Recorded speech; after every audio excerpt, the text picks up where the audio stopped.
Hello नमस्कार दोस्तों। Good morning all of you. कैसे हैं आप सब? आई होप आप सभी बहुत अच्छे होंगे और अच्छे से अपनी पढ़ाई कर रहे होंगे, एंजॉय भी कर रहे होंगे। तो आइए इसी एंजॉय करते करने के साथ साथ हम अपनी पढ़ाई भी करते हैं आगे आने वाले एग्जाम्स के लिए अपने आप को पहले से तैयार रखते हैं। तो हम लास्ट क्लास में पढ़ रहे थे राष्ट्रपति से संबंधित अनुच्छेद पढ़ा मैंने और फिर चुनाव प्रणाली पढ़ी। अनुच्छेद 54 में जिस चुनाव प्रणाली की बात की गई है राष्ट्रपति से यानी उम्मीदवारी के लिए, तो उसके बारे में हमने लास्ट क्लास में डिस्कस किया कि कैसे राष्ट्रपति का चुनाव होता है। अगर किसी ने क्लास नहीं देखा है तो जाके आप देख सकते हैं, समझ सकते हैं। फिर आगे का देखिए तो इससे रहेगा ना, चीज़ें क्लियर रहेंगी। तो शुरू करते हैं। देखिए चुनाव प्रणाली यानी जब राष्ट्रपति जो चुनाव होते हैं राष्ट्र से संबंधित, तो वो हम लोगों ने डिस्कस किया था कि अप्रत्यक्ष रूप से यानी सीधे जनता से डायरेक्ट चुने ना होकर के अप्रत्यक्ष रूप से जो प्रतिनिधि होते हैं निर्वाचन मंडल के द्वारा राष्ट्रपति का चुनाव होता है। तो ये सब हम लोगों ने डिस्कस किया था। तो इसी में जो है आगे देखते हैं क्या है। तो सबसे पहले जो राष्ट्रपति का कार्यकाल है, योग्यता के बारे में डिस्कस किया था। ठीक है, योग्यता के बारे में कि योग्यता क्या होनी चाहिए राष्ट्रपति बनने के लिए और कार्यकाल कितना होता है, शपथ कैसे लेते हैं, योग्यताएं और शर्तें क्या होती हैं। तो एक एक करके फटाफट देखते हैं। डायरेक्ट क्वेश्चन देखिए, यहाँ से डायरेक्ट क्वेश्चन पूछे जाते हैं। यहाँ पे कोई एक्सप्लेनेशन करने की जरूरत नहीं है, व्याख्या करने की जरूरत नहीं है, ना अंदर जाने की जरूरत है। सीधे सीधे क्वेश्चंस पूछे जाते हैं, उनको बस समझते चले और नोट करते चलिए आप लोग, और जो है इसको समझते भी थोड़ा थोड़ा जो है, जहाँ जो समझने वाली चीजें उसको समझ लेते हैं। तो सबसे पहले बात करते हैं राष्ट्रपति का कार्यकाल कितना होता है। यानी कार्यकाल जब राष्ट्रपति का जो चुनाव हो जाता है उसके बाद में जब शपथ लेते हैं, शपथ का किस अनुच्छेद में उल्लेख किया गया है, तो 60 में यानी 60 में अनुच्छेद का उल्लेख किया गया है। तो शपथ कैसे शपथ लेते हैं राष्ट्रपति जो शपथ है वो मुख्य न्यायाधीश के समक्ष लेते हैं। ठीक है, अगर मुख्य न्यायाधीश प्रेजेंट नहीं है तो कौन से वरिष्ठतम जो न्यायाधीश होते हैं सुप्रीम कोर्ट के, उनके समक्ष जो है राष्ट्रपति शपथ लेते हैं। तो याद रखिए, शपथ हो गया। आगे देखिए योग्यता के बारे में मैंने लास्ट में पढ़ चुके हैं क्लास में। तो योग्यता क्या थी? एक तो थी कि भारत का नागरिक होना चाहिए, 35 वर्ष की, यानी मिनिमम आयु कितनी होनी चाहिए, 35 वर्ष। मैक्सिमम आयु की बात नहीं की गई है संविधान में, मिनिमम आयु की बात की गई है। पुनर्निर्वाचित मतलब किया जा सकता है, पुनः नियुक्त किया जा सकता है। और जो है लोकसभा में सदस्य बनने की योग्यता रखता हो, लाभ के पद पर ना हो। ठीक है, और फिर आगे देखते हैं शर्तें क्या है। देखिए पहली शर्त क्या है कि एक तो वो किसी भी सदन या किसी भी जैसे सदन या विधानसभा के सदस्य नहीं होना चाहिए। क्या मतलब कि जो संसद है, संसद का सदन है यानी लोकसभा राज्यसभा, संसद का जो सदन है, सदन का जो सदस्य सदन में क्या लोकसभा राज्यसभा का सदस्य नहीं होना चाहिए या राज्य विधानसभाओं का सदस्य नहीं होना चाहिए। अगर कोई है कैंडिडेट, अगर उम्मीदवारी जब राष्ट्रपति का चुनाव लड़ रहा है तो उस समय यानी पद ग्रहण करने से पहले उसे राज्यसभा या लोकसभा या विधानसभाओं के सदस्यता से उसे त्यागपत्र देना होगा। तो ये शर्तें हैं। और दूसरी देखिए कुछ ऐसी शर्तें हैं कि जब राष्ट्रपति का कार्यकाल चल रहा है उस समय राष्ट्रपति के जो वेतन हो भत्ते होते हैं वो कम नहीं किए जा सकते हैं। और लाभ का पद होना नहीं चाहिए, तो पहले ही पढ़ चुके हैं। दूसरी कंडीशन क्या है, राष्ट्रपति को जो है आधिकारिक जो निवास मिलता है राष्ट्रपति भवन, यानी क्वेश्चन पूछा जा सकता है कि राष्ट्रपति का जो आधिकारिक आवास होता है, निवास होता है, वो क्या होता है, तो राष्ट्रपति भवन। वो कहाँ रहता है? राष्ट्रपति भवन में। राष्ट्रपति भवन में उसका आधिकारिक निवास होता है। ठीक है, और उसको कुछ सुविधाएं मिलती है, जिस समय वो राष्ट्रपति हैं कार्यकाल के दौरान उन्हें क्या क्या सुविधाएं मिलती हैं। उन्हें रहने के आवास तो मिलता ही है, साथ में वेतन भत्ते, चिकित्सा की सुविधा, यात्रा की सुविधा, सुरक्षा की सुविधा मिलती है, फोन की सुविधा मिलती है, और वेतन भत्ते तो और मिलते ही हैं। तो ये कुछ सुविधाएं हैं। और फिर आगे देखते हैं राष्ट्रपति का कार्यकाल की बात करें तो कार्यकाल 5 वर्ष का होता है। ठीक है, हालांकि बीच में यानी पदावधि के दौरान भी जो है पद को यानी उसको त्यागपत्र दे करके या जो है अन्य तरीके से भी खत्म किया जा सकता है। तो इसमें देखिए 5 वर्ष जो होता है वो पद धारण करने की तिथि से जो है 5 वर्ष माना जाता है। बीच में, हालांकि बीच में भी जो है त्याग पत्र देकर, अब एक बात ध्यान रखना है कि राजपद जो है वो त्याग पत्र किसको देता है, ठीक है। राष्ट्रपति जो है त्याग पत्र किसको देता है, तो राष्ट्रपति उपराष्ट्रपति को त्याग पत्र दे करके वो अपने पद से हट सकता है। इसको बात याद रखना है, किसको देता है त्याग पत्र। क्वेश्चन पूछा जाता है कि किसको त्याग पत्र दे सकता है, ऑप्शन दे सकता है कि प्रधानमंत्री या फिर और भी ऑप्शन दे सकता है, तो किसको देता है, उपराष्ट्रपति को त्याग पत्र देता है। वैसे हालांकि वो पुनर्निर्वाचित हो सकता है। दूसरी चीज है, जिस समय कार्यकाल पूरा हो रहा है, अगर 5 साल का कार्यकाल किसी राष्ट्रपति का पूरा हो रहा है और उस समय जब इलेक्शन कराने में देरी हो गई हो, तो उस समय तक क्या होता है कि वो 5 साल के बाद भी कुछ समय तक, जब तक कि नया उत्तराधिकारी पद को ग्रहण ना कर ले, तब तक जो है राष्ट्रपति वो उस पद पे बना रहेगा 5 साल के बावजूद भी। तो ये कंडीशन याद रखना है कि 5 साल का टेन्योर है, अगर लेकिन अगर इलेक्शन की देरी हो गई हो या फिर जो है जब तक उत्तराधिकारी ना अपना पद ग्रहण कर लिया हो, तब तक वो जो है पुराना जो राष्ट्रपति है जिनका कार्यकाल खत्म हो गया था समय से पहले, लेकिन वो अपने पद पर बने रहेंगे तब तक, जब तक कोई नया राष्ट्रपति पद ग्रहण ना कर ले। तो ये कंडीशन है। अब देखिए इसके आगे, इतना आई होप क्लियर हो गया होगा। देखिए एक बात, नामांकन की बात याद करिए। राष्ट्रपति का जो चुनाव होता है, राष्ट्रपति का चुनाव की बात करें, चुनाव के लिए जो नामांकन होता है, चुनाव के लिए नामांकन, तो इसमें इसके लिए कम से कम 50 प्रस्तावक, 50 अनुमोदक होना जरूरी होता है और 15,000 रुपये जमा राशि के रूप में आरबीआई में जमा, नहीं 15,000 रुपये के रूप में आरबीआई में जमा राशि जमा करनी पड़ती है। आरबीआई के पास 15,000 रुपये जमा राशि करनी पड़ती है। तो ये राष्ट्रपति के चुनाव के नामांकन के समय की है। ये कुछ ऐसे हैं जो लास्ट टाइम हम बताना भूल गए थे, तो इनको भी नोट कर लीजिए। ये देखिए प्रस्तावक और अनुमोदक की बात करें तो 1997 से पहले सिर्फ 10 प्रस्तावक हुआ करते थे। कितने? सिर्फ 10 अनुमोदक हुआ करते थे और उसमें जमानत राशि कितनी होती थी?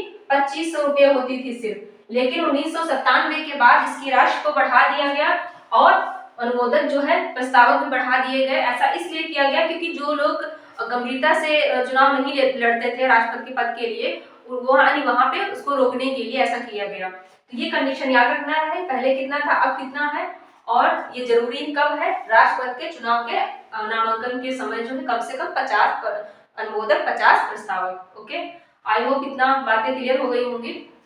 अब देखते हैं, देखिए एक चीज और, वेतन, राष्ट्रपति का वेतन कितना होता है? क्वेश्चन पूछा जा सकता है डायरेक्ट। तो राष्ट्रपति का जो वेतन होता है प्रतिमाह कितना होता है? 5 लाख। ठीक है, प्रतिमाह 5 लाख रुपया होता है। 2016 में राशि बढ़ा करके इतनी 5 लाख रुपए कर दी गई। इसके पहले कितना थी? इसके पहले बात करें तो 1 लाख, 1.5 लाख थी। 1.5 लाख जो 2008 से ऐसा चल रहा था, 2008 में जो है 1.5 लाख जो वेतन कर दिया गया था। 2016 में जो अब प्रेजेंट टाइम में कितना है? 5 लाख रुपए प्रतिमाह है। तो ये भी बात याद रखना है। अब देखिए आगे, पद की रिक्तता। पद की रिक्तता यानी पद जो है किस किस कंडीशन में खाली हो सकता है। राष्ट्रपति का जो पद है वो किस किस कंडीशन में खाली हो सकता है। तो देखिए कुछ कंडीशन है। पहला कंडीशन क्या है? या तो कार्यकाल पूरा हो गया, यानी 5 साल का जो टेन्योर है कार्यकाल अगर पूरा हो गया हो तो राष्ट्रपति का पद खाली हो सकता है। दूसरा, राष्ट्रपति ने त्याग पत्र देकर पद को खाली कर दिया हो। तीसरी कंडीशन है कि राष्ट्रपति की मतलब पदावधि के समय मृत्यु हो गई, यानी कार्यकाल के दौरान मृत्यु हो गई है उस समय, और महाभियोग या महाभियोग के द्वारा उसे संविधान के उल्लंघन के द्वारा हटा दिया, यानी संविधान के उल्लंघन के आधार पर महाभियोग के द्वारा उसे हटा दिया गया हो, या फिर सुप्रीम कोर्ट के द्वारा राष्ट्रपति के रूप में नियुक्त कोई व्यक्ति को अवैध घोषित कर दिया गया हो। यानी कि सुप्रीम कोर्ट के द्वारा किसी भी राष्ट्रपति के रूप में नियुक्त व्यक्ति को जो है अवैध घोषित कर दिया जाता है, तो उस कंडीशन में भी पद खाली हो जाता है।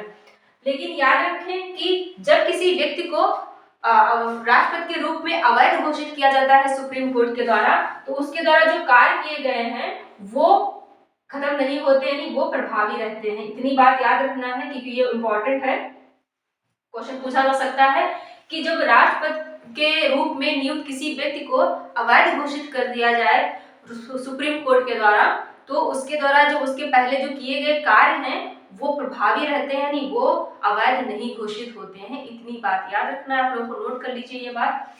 फिर आगे बात करें, देखिए त्याग पत्र तो हम लोग बात कर चुके हैं, किसको त्याग पत्र दे सकते हैं, उपराष्ट्रपति को। मृत्यु किसी समय हो सकती है। देखिए अगर क्वेश्चन आता है कि अभी तक जो भारत आजाद होने के बाद जब हमारा संविधान लागू हुआ, अभी तक कितने ऐसे राष्ट्रपति हैं जिनकी मृत्यु यानी कार्यकाल के दौरान हुई, ठीक है, कार्यकाल के दौरान होगी, उस समय कितने प्रेसिडेंट हैं, तो इसमें नाम आता है 2 लोगों का। 2 लोग ऐसे प्रेसिडेंट राष्ट्रपति हुए हैं जिनकी कार्यकाल के दौरान मृत्यु हुई थी। कौन कौन से हैं? एक तो डॉक्टर जाकिर हुसैन, दूसरे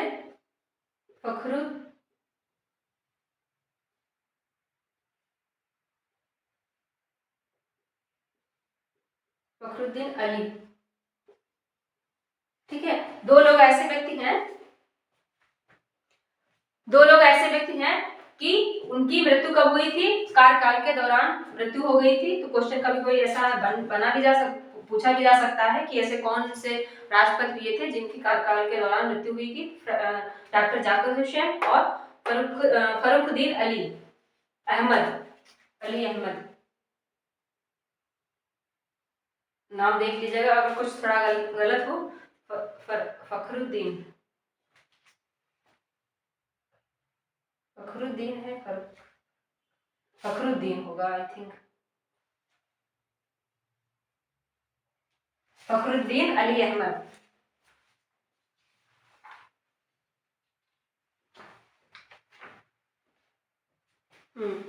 फखरुद्दीन अली अहमद, डॉक्टर जाकिर हुसैन, तो ये 2 लोग हैं जिनकी मृत्यु कार्यकाल के दौरान हुई थी, याद रखना है। अब देखिए इसी में बात करते हैं, फिर अवैध हो गया, कार्यकाल पूरा हो गया। हाँ, अब बात करते हैं महाभियोग। देखिए महाभियोग जो बात है, एक चीज सॉरी यहाँ पे आ जाइए, प्रस्तावक में देखिए बात करते हैं। ये एक बात छूट गई कि अगर कोई उम्मीदवार 1/6 भाग यानी कुल डाले गए मतों का, अगर कोई 1/6 भाग यानी डाले गए कुल मतों का अगर 1/6 भाग प्राप्त करने में असमर्थ होता है, यानी 1/6 भाग वोट प्राप्त नहीं कर पाता है कुल डाले गए मतों का, तो उसकी जो जमानत राशि है, जो 15,000 रुपये जो जमानत राशि के रूप में आरबीआई के पास जमा करता है, वो उसकी जमानत राशि जब्त कर ली जाती है। तो ये कंडीशन याद रखना है कि किस कंडीशन में जमानत राशि जब्त कर ली जाएगी, अगर कुल डाले गए मतों का 1/6 भाग वोट को प्राप्त करने में असमर्थ रहता है अगर कोई उम्मीदवार, तो उसकी जमानत राशि जब्त कर ली जाती है। ठीक है, आई होप समझ में आ गया, नोट कर लिए होंगे। फिर आगे देखिए, अब बात करते हैं महाभियोग। महाभियोग अनुच्छेद पूछा जा सकता है, किस अनुच्छेद में क्वेश्चन पूछा जाता है, अनुच्छेद किस अनुच्छेद में महाभियोग की बात की गई है।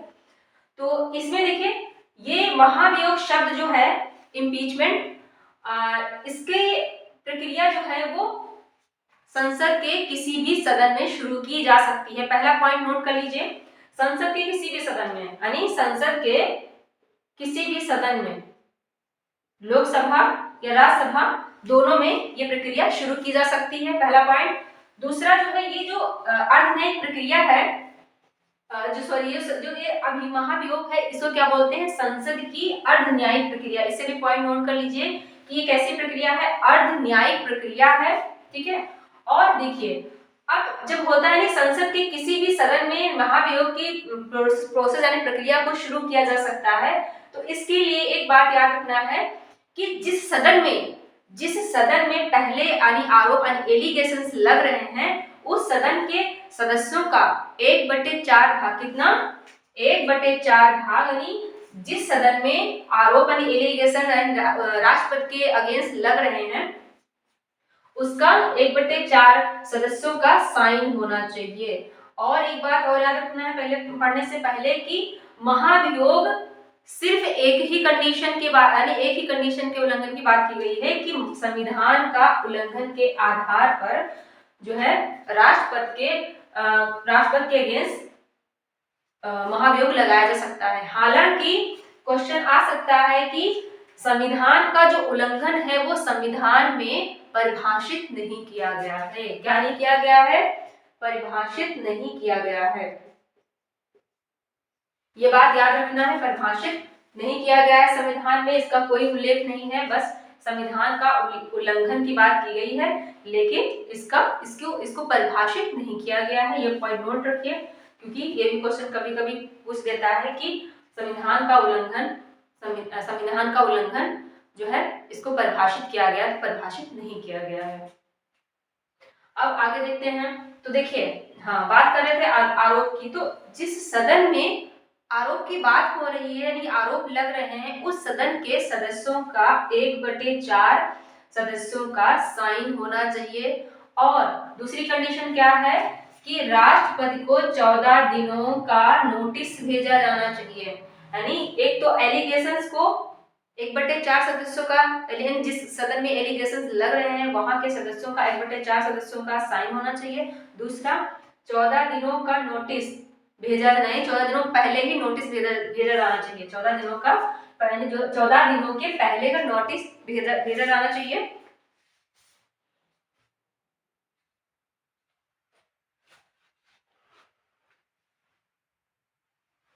ठीक है। और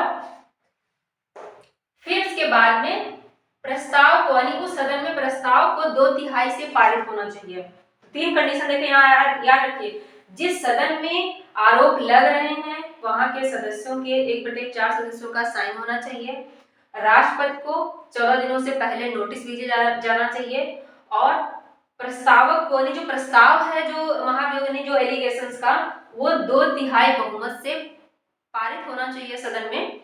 अगर उस सदन में पारित हो जाता है 2/3 बहुमत से, तो दूसरे सदन में जाता है। ठीक है, दूसरे सदन में जाता है, और दूसरे सदन में उसकी जांच होती है, और जांच अगर सही पाई जाती है, और या 2/3 से दूसरे सदन में भी जांच सही पाई जाए, 2 चीजें याद रखना, जांच सही पाई जाए और 2/3 से पारित भी हो जाए, यानी प्रस्ताव जो है पारित भी हो जाए, तो क्या होगा कि उस पारित होने की तिथि से राष्ट्रपति को पद से हटना होगा। ठीक है, ये कंडीशन याद रखना है कि प्रस्ताव को एक सदन में अगर कोई बिल जो है वो 2/3 बहुमत से पारित हो जाता है राष्ट्रपति के अगेंस्ट, जो महाभियोग के दौरान, महाभियोग से लगने वाले से संबंधित, तो दूसरे सदन में जाता है, और दूसरे सदन में पहले जो एलिगेशन, जो आरोप लगे हैं, उनकी जांच होती है। अगर उन जांचों को सही पाया गया है और बिल को 2/3 से, जो प्रस्ताव है 2/3 बहुमत से पारित कर दिया जाता है, तो उस पारित होने की तिथि से राष्ट्रपति को पद से हटना होगा। तो ये कंडीशन है। एक चीज हमें और याद रखना है कि जिस समय ये प्रोसेस हो रहा है, ठीक है, यानी जिस समय प्रोसेस हो रहा है कि आरोप लग रहे हैं, 1/4 सदस्यों के जो साइन के दौरान जो हस्ताक्षर होना है, उस समय राष्ट्रपति को जो है अधिकार होता है कि वो सदन में उपस्थित रहे और वो प्रतिनिधित्व कर सकता है, वो अपना प्रतिनिधित्व कर सकता है। तो ये कंडीशन, ये मतलब 2 बातें याद रखनी है कि जिस समय ये आरोप लग रहे हैं, प्रोसेस हो रहा है सदन में, उस समय को वहां उपस्थित होने का उसको अधिकार है और अपना प्रतिनिधित्व जो है करने का भी अधिकार है। तो आई होप इतनी बातें क्लियर हो गई होंगी। अब आगे बात करते, देखिए, राष्ट्रपति पद के दौरान कुछ उनके विशेषाधिकार भी होते हैं। तो ये विशेषाधिकार कैसे होते हैं? जैसे कि मान लीजिए, जिस समय वो राष्ट्रपति पद पर है, उस समय जो आधिकारिक कार्य हैं, आधिकारिक कार्यों के जो विधिक है जिम्मेदारी, उनसे छूट रहती है, यानी उन्मुक्त रहती है, छूट रहती है। इसे ध्यान रखिए कि आधिकारिक कार्यों के दौरान जो उनकी विधिक जिम्मेदारी है, इनसे उनको क्या होती है? छूट रहती है, कोई जिम्मेदारी नहीं होती है। और दूसरी क्या है? आपराधिक कार्रवाई से छूट। आपराधिक कार्रवाई से मतलब कि उनके अगेंस्ट, राष्ट्रपति के अगेंस्ट कार्यकाल के दौरान मुकदमा नहीं किया जा सकता है और जेल भी नहीं भेजा जा सकता है। 2 बातें याद रखें कि उनको विशेषाधिकार रहता है कि कार्यकाल के दौरान आपराधिक कार्रवाई या व्यक्तिगत कृत्यों के खिलाफ मुकदमा नहीं किया जा सकता है और जेल नहीं भेजा जा सकता है। लेकिन एक कंडीशन है व्यक्तिगत रूप से, कि जो व्यक्तिगत, यानी जो निजी अपराध हैं, इसके अगेंस्ट 2 माह का यानी 2 महीने का नोटिस भेजकर यानी 2 महीने का नोटिस भेजने के बाद राष्ट्रपति के जो व्यक्तिगत अपराध हैं उनके अगेंस्ट जो है मुकदमा चलाया जा सकता है। तो इतनी बात याद रखना है कि अगर जो वैसे तो आपराधिक कार्यों से छूट है, लेकिन जो व्यक्तिगत कृत्य है, जो व्यक्तिगत अपराध है, उसके लिए 2 महीना पहले जो नोटिस भेजकर राष्ट्रपति के अगेंस्ट जो है मुकदमा चलाया जा सकता है। तो ये आई होप समझ में आ गया होगा। अगर यहाँ पे कुछ दूसरी है, हाँ एक चीज और बात करते हैं। अब देखिए महाभियोग में हम बात कर रहे थे कि जब सदन में प्रस्ताव पारित होता है राष्ट्रपति को हटाने के लिए, तो एक बात ध्यान मतलब रिमाइंड करिए, याद करिए कि जिस समय राष्ट्रपति का चुनाव हो रहा था उस समय कौन कौन निर्वाचन मंडल में भाग ले रहे थे। उसमें निर्वाचन मंडल में यानी राज्यसभा, लोकसभा, विधानसभा के निर्वाचित सदस्य या दिल्ली पुदुचेरी के जो विधानसभा है उसके निर्वाचित सदस्य ही राष्ट्रपति के चुनाव में भागीदारी ले रहे थे। लेकिन जब महाभियोग की बात आती है तो इसमें सिर्फ संसद के दोनों सदन यानी जो सदन है, जो लोकसभा और जो राज्यसभा है, दोनों सदनों के सभी सदस्य, दोनों सदनों के सभी सदस्य शामिल होते हैं। दोनों सदनों के सभी सदस्य शामिल होते हैं, ना कि इसमें जो विधानसभा के जिन्होंने वोट दिया था यानी निर्वाचित सदस्य वो शामिल नहीं होते हैं। 2 कंडीशन याद रखना है कि एक तो संसद की अर्धन्यायिक प्रक्रिया है और दूसरी क्या कि राज्यसभा के सभी सदस्य, लोकसभा के सभी सदस्य यानी निर्वाचित और नामित दोनों, निर्वाचित और नामित दोनों यानी जो इलेक्टेड हैं और जो नॉमिनेटेड हैं, दोनों जो है अर्धन्यायिक प्रक्रिया यानी महाभियोग में शामिल होते हैं। और इसमें कौन नहीं शामिल होता है, जो विधानसभा के लोग जो थे वहां पे जो वोटिंग किए थे वो इसमें शामिल नहीं होते। ऐसे ध्यान रखिए, नोट कर लीजिए कि जो विधानसभा के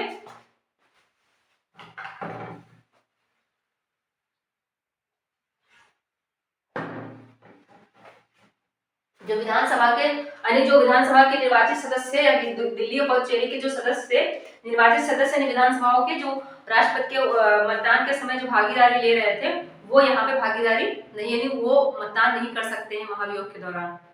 2 बातें याद रखना है। तो यहाँ पे सिर्फ संसद यानी जो राज्यसभा, लोकसभा के जो दोनों सदन है उनके सभी निर्वाचित और नॉमिनेटेड यानी जो नॉमिनेट सदस्य वही महाभियोग प्रक्रिया में भाग लेते हैं। तो ये इतना हुआ।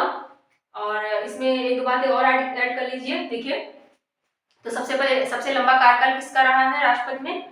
तो अभी तक जो है कार्यकाल सबसे लंबा डॉक्टर राजेंद्र प्रसाद जी का रहा है। उन्होंने 2 कार्यकाल जो है राष्ट्रपति पद के लिए रहे थे। उसके बाद में अभी तक जितने भी राष्ट्रपति हुए हैं उनका सिर्फ एक कार्यकाल हुआ है। हालांकि ऐसी कंडीशन तो पड़ चुके हैं कि भारत में जो है पुनः निर्वाचित किया जा सकता है, कोई कंडीशन नहीं दी गई, बस मिनिमम आयु 35 वर्ष होनी चाहिए। लेकिन जो है अभी तक कोई दोबारा जो है दूसरे यानी 2 कार्यकाल का डॉक्टर राजेंद्र प्रसाद के अलावा कोई दूसरा व्यक्ति जो है 2 कार्यकाल को पूरा नहीं किया है। एक ही कार्यकाल सब लोगों ने मतलब अभी तक रहे हैं। तो सबसे पहले एक बात याद रखना है कि सबसे पहली जो भारत में राष्ट्रपति जो पद के लिए उम्मीदवार कौन थी राष्ट्रपति, पहली महिला तो प्रतिभा पाटिल सिंह याद रखना है। सबसे जो प्रथम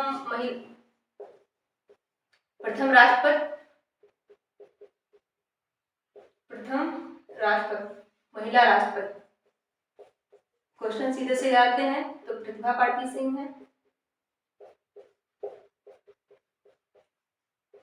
अभी प्रेजेंट टाइम में कौन राष्ट्रपति हैं? ठीक है, प्रेजेंट टाइम में, और जो प्रेजेंट टाइम में राष्ट्रपति हैं वो 15वें नंबर की हैं। कौन? द्रौपदी मुर्मू याद रखना है, 15वें है। और ये 25 जुलाई 2022 से इनका कार्यकाल शुरू हुआ था। 25 जुलाई 2022 से इनका कार्यकाल शुरू हुआ था। 15वें राष्ट्रपति हैं। और ये पहली महिला क्या है? पहली महिला आदिवासी, पहली महिला